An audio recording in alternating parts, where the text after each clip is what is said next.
एक आदमी जो 15 साल तक एक कमरे में बंद रह जाता है। एक ट्रेन के अंदर सैकड़ों लोग ज़ॉम्बीज़ में बदल जाते हैं। एक लड़की जिसे खुद अपनी पहचान नहीं पता और एक गरीब परिवार जो धीरे धीरे एक अमीर परिवार की जिंदगी में घुस जाता है। दोस्तों, सुनने में ये 4 कहानी अलग अलग लग रही हैं, लेकिन इन सभी फिल्मों में एक चीज कॉमन है। आपको लगता है कि आपको कहानी समझ आ गई, लेकिन तभी फिल्म आपके साथ खेल खेलना शुरू कर देती है। दोस्तों, आज मैं आपके लिए लेकर आया हूँ कोरिया की 7 ऑल टाइम बेस्ट मूवीज जो सिर्फ आपको एंटरटेन नहीं करती, ये आपके दिल और दिमाग में बस जाती हैं। तो चलिए दोस्तों, शुरू करते हैं आज की इस वीडियो को। नंबर 7। दोस्तों, कहानी शुरू होती है सियोल की एक नदी से। एक नॉर्मल दिन, लोग अपने परिवार के साथ घूम रहे हैं, बच्चे खेल रहे हैं और किसी को अंदाजा ही नहीं है कि अगले कुछ मिनटों में यहाँ क्या कुछ होने वाला है। फिर नदी के पानी में कुछ हलचल होती है और अचानक पानी से बाहर निकलता है एक विशाल क्रिएचर। लोगों को कुछ समझने का मौका ही नहीं मिलता, भगदड़ मच जाती है, हर कोई अपनी जान बचाकर भाग रहा होता है। लेकिन उसी भगदड़ के बीच वो क्रिएचर एक छोटी बच्ची को उठा ले जाता है। अब इमेजिन करो, आपका अपना बच्चा आपके सामने एक मॉन्स्टर उठा कर ले जाए और आपके पास ना कोई गन, ना कोई सुपर पावर और ना कोई आर्मी, सिर्फ एक फैमिली। और यहीं से ये मूवी शुरू होती है। लेकिन जैसे जैसे फैमिली क्रिएचर को ढूंढती है, आपको महसूस होने लगता है कि कहानी सिर्फ मॉन्स्टर की नहीं है।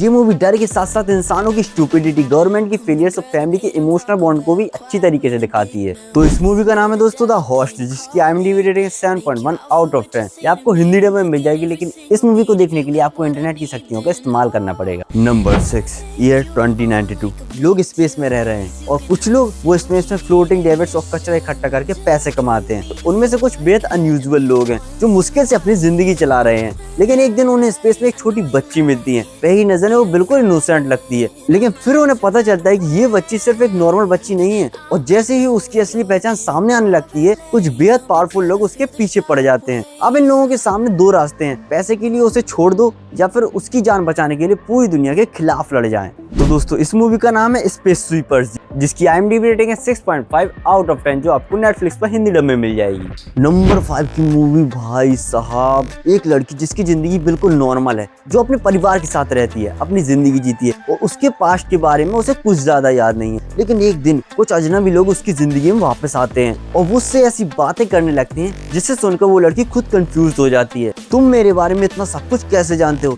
धीरे धीरे उसे पता चलता है कि उसके पास्ट में कुछ ऐसा हुआ था जिसे छिपाया गया था। और जितना वो अपने पास्ट के करीब जाती, उतना ही डरावना सच सामने आता जाता है। लेकिन असली ट्विस्ट तब आता है जब आपको एहसास होता है कि शायद इस कहानी में सबसे ज्यादा डरने वाला इंसान वो लड़की नहीं है, बल्कि उसके सामने खड़े लोग हैं। क्योंकि इस शांत और इनोसेंट दिखने वाली लड़की के अंदर कुछ ऐसा छिपा है जिसे देखकर मूवी का पूरा माहौल बदल जाता है। यहीं से आपको समझ आता है कि डायरेक्टर ने शुरुआत में जो आपको लड़की दिखाई थी, वो सिर्फ कहानी का एक छोटा सा हिस्सा थी। तो दोस्तों, इस मूवी का नाम है द विच पार्ट 1, जिसकी IMDb रेटिंग है 7.1 आउट ऑफ 10, जो कि आपको हिंदी डब में Amazon प्राइम पर मिल जाएगी। नंबर 4। सोचो, सुबह आपकी आंखें खुलती हैं, आप फोन उठाते हो, नोटिफिकेशन आ रही हैं, लेकिन कुछ गड़बड़ है। आप विंडो खोलते हो और नीचे देखते हो कि सड़क पर लोग भाग रहे हैं, कोई किसी को काट रहा है, कार क्रैश हो रही है। और कुछ ही सेकंड्स में आपको समझ आता है कि ये कोई नॉर्मल भागाभागी नहीं है, एक वायरस फैल चुका है, लोग ज़ॉम्बी बन चुके हैं। और सबसे खराब बात, आप अपने अपार्टमेंट के अंदर अकेले फंसे हो। बाहर जाने का मतलब मौत,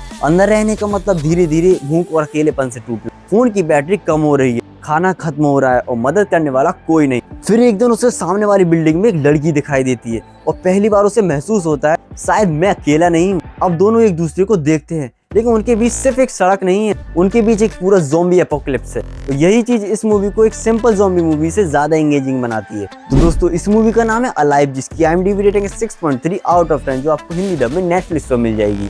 नंबर 3 की मूवी नेक्स्ट लेवल है मेरे भाई। एक पिता अपनी बेटी के साथ ट्रेन में बैठता है, बस एक छोटी सी जर्नी सियोल से बुसान तक।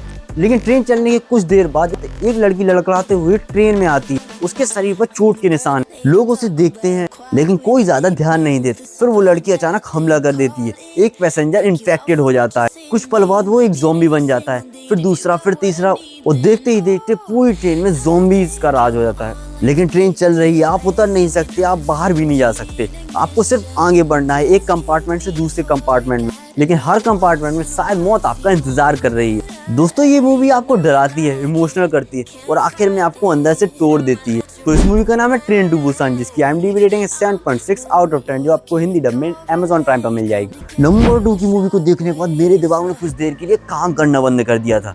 एक आदमी है ओदेसु, एक दिन अचानक उसकी किडनैपिंग हो जाती है। वो जागता है, वो खुद को एक छोटे से कमरे में पाता है। वो दरवाजा खोलने की कोशिश करता है, नहीं खोलता। वो मदद मांगता है, कोई नहीं आता। वो पूछता है मुझे यहाँ क्यों रखा है, कोई जवाब नहीं देता। दिन गुजरते हैं, महीने गुजरते हैं और फिर साल, 15 साल तक वो आदमी उस कमरे में कैद रहता है। और सबसे अजीब बात, उसे पता ही नहीं कि उसका अपराध क्या है। फिर एक दिन अचानक दरवाजा खुलता है, उसे आज़ाद कर दिया जाता है और उससे सिर्फ एक सवाल दिया जाता है, तुम्हें किसने कैद किया था। और अब वो उस इंसान को ढूंढना शुरू करता है, लेकिन जैसे जैसे वो अपने पास्ट को खंगालता है, उसे पता चलता है कि उसकी किडनैपिंग कोई रैंडम घटना नहीं थी, किसी ने ये सब कुछ बहुत सोच समझ कर किया था। और फिर मूवी आपको ऐसे रास्ते पर ले जाती है जहाँ रिवेंज, मिस्ट्री और पास्ट एक दूसरे से जुड़ने लगते हैं। दोस्तों, मैं एंडिंग के बारे में आपको कुछ नहीं बताऊंगा, क्योंकि इस मूवी का सबसे बड़ा एक्सपीरियंस इसे खुद डिस्कवर करने में है। तो इस मूवी का नाम है ओल्ड बॉय, जिसकी IMDb रेटिंग है 8.3 आउट ऑफ 10, जो आपको हिंदी डब में Amazon प्राइम पर मिल जाएगी। नंबर 1 की मूवी ने 4 ऑस्कर जीते हैं मेरे भाई। एक गरीब परिवार, एक छोटा सा घर, पैसे की कमी और फ्यूचर का कोई भरोसा नहीं। फिर अचानक परिवार के एक लड़के को एक रिच फैमिली के घर के काम करने का मौका मिलता है और यहीं से एक छोटा सा झूठ शुरू होता है। लेकिन वो झूठ धीरे धीरे पूरे परिवार को उस अमीर घर के अंदर ले जाता है।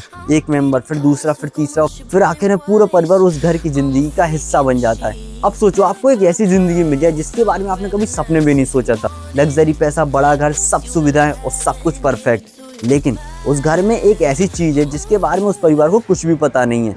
और जिस दिन वो सीक्रेट सामने आता है, उस दिन पूरी कहानी उलट जाती है। जो मूवी आपको शुरुआत में कॉमेडी जैसी लग रही थी, वो धीरे धीरे थ्रिल बन जाती है, फिर सस्पेंस और फिर आखिर में ऐसी भागा दौड़ी जिसकी शायद आपने कल्पना भी नहीं की होगी। तो दोस्तों, इस मूवी का नाम है पैरासाइट, जिसकी IMDb रेटिंग है 8.5 आउट ऑफ 10, जो आपको सोनी लिव पे मिल जाएगी। तो दोस्तों, ये थी हमारी आज की 7 Korean all time best movies की लिस्ट। अगर आपको वीडियो पसंद आई हो तो वीडियो को लाइक, कमेंट और सब्सक्राइब जरूर करते जाइएगा।